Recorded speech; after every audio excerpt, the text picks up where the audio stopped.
Hi everyone, what's up? Welcome back to my tutorial channel. Daniel's here and today I'm making my third video in a series of probability and SMP preparation. And my lesson today will be talking about combinatorial principles. Here's the objectives. Firstly, I'm going to introduce permutation, then combination, and lastly, I'm going to talk about binomial theorem.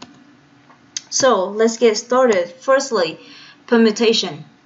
Before I talk about permutation, I would like to introduce a notation, factorial notation. So, n factorial is basically you multiply n number together starting from 1 to n. So we have n times n minus 1 times n minus 2 times to 2 times 1. And here 0 factorial is 1. So that's one new notation that you need to know before you start working on permutation and combination. Now we are going to permutation. In permutation, you are going to see three basic type questions. I mean, like if you take an exam, you're going to see three basic type questions very often. So the first type here, given n distinct objects, the number of different ways in which the objects may be ordered or permuted is n factorial. So let's look at here. Example 1. Given a set of three letters, A, B, and C, can be ordered in the following 3 factorials, means 6 ways: ABC, ACB, BAC, BCA, CAB, and CBA. So here you see that for the first position, you have here we have 3 positions: the first, the second, and the last one. So for the first position, we have 3 ways to choose the letter because we have 3 letters. Then once one letter has already been selected, we have only 2 letters left for the second position. That's why you have only 2 choices for the second position, and then the last position you have only 1. So that's 3 times 2 times 1 ways to arrange these 3 letters into 3 positions. So here you should have to pay attention here. If you have n distinct object, like they're not identical, they're different, and you want to arrange them into n positions, then you have n factorial ways. So that's the first type question. Now we go to the second type question. The number of ways to choose an ordered subset of psi R without replacement from a collection of psi n. Here, remember, the order here does matter, is n times n minus 1 times n minus 2 times to n minus r plus 1. So here it looks similar to the type 1. However, here we are going to select only r objects out of n objects. So similarly, at the first position we have n objects, n choices. Second position you have n minus 1 because 1 has been selected. Then the third position you have n minus r. So at the rth position you have n minus r plus 1. So that's why we have totally n times n minus 1 times n minus 2 times to n minus r plus 1 ways to arrange to choose r objects without replacement from a collection of n objects. And here I'm going to use factorial notation to rewrite this formula. So here if you keep multiply with n minus r, then n minus r minus 1 to 1, you have n factorial. So what we are going to do is multiply and then divide with the same terms. So on the top, I'm going to multiply them with n minus r times n minus r minus 1 times to times 1, and at the bottom we have the same thing. So here you have n factorial over n minus r factorial, and one notation for it is just n permute k. So this is a question of permutation. The only thing that is different from the first type is here we have only k objects selected, but for the first type we have all of them is selected. So that's the second type question. Now we go to type 3. Given n objects, of which n1 of type 1, n2 of type 2, nt of type t, and n is equal to n1 plus n2 plus dot to nt. So the number of ways of ordering n objects where the objects of same type are indistinguishable is we have n factorial over n1 factorial, n2 factorial to nt factorials. So this is a type 3 question. For example, if you are given a set of 5 objects in which 2 are of type 1, 2 are of type 2, and 1 is of type 3, so we have totally 5 factorial over 2 factorial, 2 factorial, 1 factorial, which is 30 distinct ways of ordering 5 objects. Now we go to combination. The number of ways to choose a subset of psi k with a replacement from a collection of psi n and the order does not matter is n factorial over k factorial times n minus k factorial, which is n choose k. N choose k. So one thing you will need to notice here, you see a combination. The problem looks pretty much similar to the second type question of permutation. However, the only thing that is different here is for combination, the order does not matter. So the first point, the difference between C and K and P and K is C and K, the combination is applied when the order of the chosen items does not matter, while P and K, the permutation is applied when the order does matter. So in combination, AB is the same as BA because the order does not matter. But in permutation, AB is not the same as BA. See that? Next, binomial theorem. Here is the binomial expansion. I must say binomial coefficient. So x plus y to the n is n choose 0 x to the n plus n choose 1 x to the n minus 1y plus n choose 2 x to the n minus 2y squared plus dot to n choose n minus 1 x to the 1 y to the n minus 1 plus n choose n y to the n. So basically this is like n choose, here you have the sum of n and 0 is n. And then here you have n. The second term you have n choose 1. And then x of n minus 1 y to the 1. So the sum of the powers here is n. So this is how you write out the formulas of binomial expansion. Next, binomial theorem. In the power series expansion of 1 plus t to the n, the coefficient of t to the k is n choose k.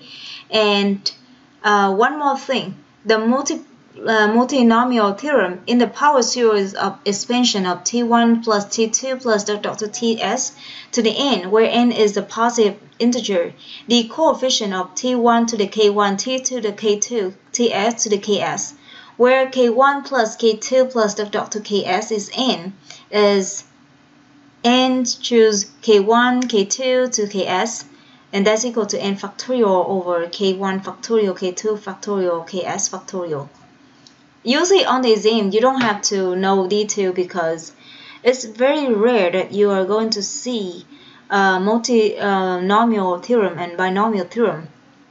So I suggest if you have time, you should need to take a look at detail. However, you should have to pay attention to binomial coefficient, the binomial expansion. So that's about binomial theorem. So that is everything about the lesson today.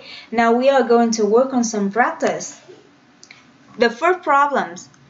A class contains 8 boys and 7 girls. The teacher selects 3 out of the children at random and without replacement. Calculate the probability that the number of boys selected exceeds the number of girls selected. So that's the question, and we have 5 choices here. So to have the number of boys selected exceeds the number of girls selected, you either have 2 boys and 1 girl or 3 boys. So we have 2 cases. Either we select 2 boys and 1 girl, or 3 of them are boys. So the first case, the probability of getting 2 boys and 1 girl is 8 choose 2, 7 choose 1 over 15 choose 3. So that is 196 over 455. Here you have two ways out of A boys to collect two boys. If you want to collect one girl out of 7, you have 7 choose 1. And for the total, you have, if you don't care about genders, you have 15 children total. So if you want to collect 3 of them, that means 3 out of 15. So we have 15 choose 3 at the denominator. So the probability of the third case is 196 over 455. And the probability of getting 3 boys is 8 choose 3 over 15 choose 3. So 8 choose 3 here because we have 8 boys and we want to select 3 boys. 15 choose 3, we have 15 students total and we want to collect 3 students. So that's why we have 8 choose 3 over 15 choose 3, which is 8 over 65. Now we are going to add these two cases together, the probability of these two cases together to have the total probability. So hence the probability of getting number of boys is since the number of girls is 196 over 455 plus 8 over 65, which is 36 over 65. So the answer is E. E is the answer. Next problem. Problem number 2. An insurance company determines that N the number of claims received in a week is a random variable, which with probability of N is equal to little n is 1 over 2 to the power of N plus 1, where N is non-negative. The company also determined that the number of claims received in a given week is independent of the number of claims received in any other week. Determine the probability that exactly 7 claims will be received during a given 2-week period. So, to receive 7 claims in a given 2-week period, suppose the first week you receive X claims, then the second week you should receive 7 minus X claims. So, here's the thing. The probability of getting X claims in the first week and 7 minus X claims in the second week is, for the first one, you have to receive X claims in a week, you have 1 over 2 to the X plus 1. Follow this formula, 1 over 2 to the N plus 1. And for the second week, to receive 7 minus X claim, you have 1 over 2 to the 7 minus X plus 1. So total you have 1 over 2 to the 9. So that is, and the reason why you multiply here because they are independent. They are independent. It's that like the company also determined that the number of claims received in a given week is independent of the number of claims received in any other week. So that is the probability of getting X claims in the first week and 7 minus X claims in the second week. Then the probability of getting 7 claims during a given 2-week period is summation of P of X. That means X here can go from 0 to 7. If the first week you have 0 claim, then the second week you have 7 claims. If the first week you have 1 claim, the second week you should have 6 claims. So the probability of getting exactly 7 claims during a given 2-week period is summation of P of X when X go from 0 to 7. So here we have 8 terms of 1 over 2 to the 9. So we have 8 over 2 to the 9, that is 1 over 2 to the 6, which is 1 over 64. So the answer is D. The answer is D. Next problem. Oh, here I already indicate the answer. Okay, so problem number 3. A number X is chosen from the series 2, 5, 8, and a number of Y is chosen from the series 3, 7, 11. Each series has 100 terms. Find probability that X equal to Y. So here you see the series. The first series is like 2, then 5, then 8. So it's increased by 3, right? So we start with 2 plus 3 times 0, then 2 plus 3 times 1, then 2 plus 3 times 2, and so on. So the last term should be 2 plus 3 times 99. And the series of Y, you have 3, 7, 11. So it starts by 3 and then increase it by 4. So 3 and then 7, then 11, then 15, and so on. You see that? So each series here have 100 terms. So the first term is 3 plus 4 times 0. The last term should be 3 plus 4 times 99. And here when you write out the formula, you receive, if we don't care about the condition that x and y should be equal or not equal, we have 100 times 100, which means 10,000 possible pairs of x and y. And here there are 25 pairs when x and y are equal, either 11, 11, 23, 23, and it's just increased by 12.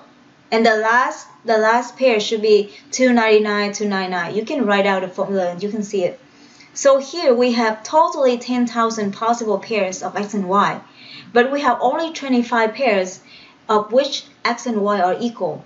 So the probability that x equal to y is 25 out of 10,000, which is 0.0025. So that is answer A. So that is problem number 3.